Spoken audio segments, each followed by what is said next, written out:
madaxweyne Trump ayaa sheegtay in uu dhimay shaqo la'aanta madowga Mareykanka isaga oo sheegay in siyaasadiisa ay ka dhigan tahay in Mareykanka Afrika oo madow aysan marnaba helin waqti fiican inkastoo ay run tahay in tirada dadkaasi ay hoos u dhacday sanadka koowaad ee dawladdiisa bishii la soo dhaafay ay tiradaasi kor u kacday iyadoo ahayd 6.8 waxa ayna noqotay 7.7 haddaba saameyn intee le'eg ayay leedahay siyaasadda aqalka cad ee Mareykanka Aisha Afrax ayaana faahfaahinaysa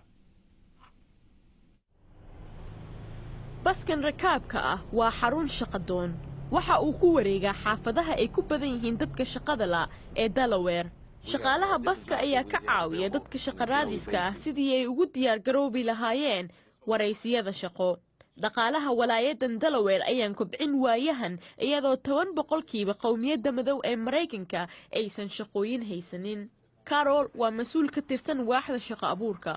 waxa ayna sheegaysaa inaan la yareysan karin saameynta ay leedahay shaqo la'aanta shaqadu waxay u horseedaysaa reeraha xasilooni taasoo ayadana dhalinayso bulshooyin wada xasiloon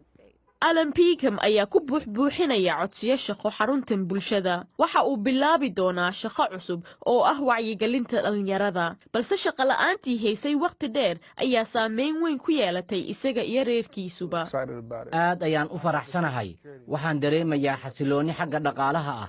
uma baahni inaan ka walwalo meesha uu qutulyoomkayga ka imaanayo madaxweyne Trump wuxuu sheegayaa inay siyaasadiisu ay yareynayso shaqo la'aanta ku baahsan qowmiyadda Mareykanka ee asalkoodu Afrikaanka yahay taasi maxay kula tahay jooji sheegashada aad ku sheeganayso dadka kale wax qabadkooda sanad kaliya ayaad xafiiska joogtay khabiiro baaritaan ku sameeyay shaqo la'aanta haysata qowmiyadda madow ee Mareykanka ayaa sheegay inay bilaabatay waqtigii madaxweyne Obama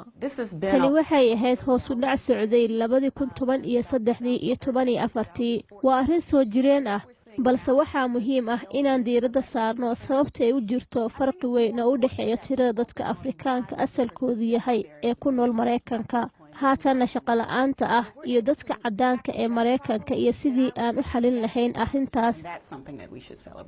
haddii ay qorshayaasha madaxweyne Trump ee ku saabsan dib u dhiska dhaqaalaha Mareykanka ay hirgalaan khabiirada dhaqaalaha ayaa sheegaya inay taasi u horseedi doonto hoos u dhac tirada dadka shaqada la ee u dhashay qowmiyadda madow ee Mareykanka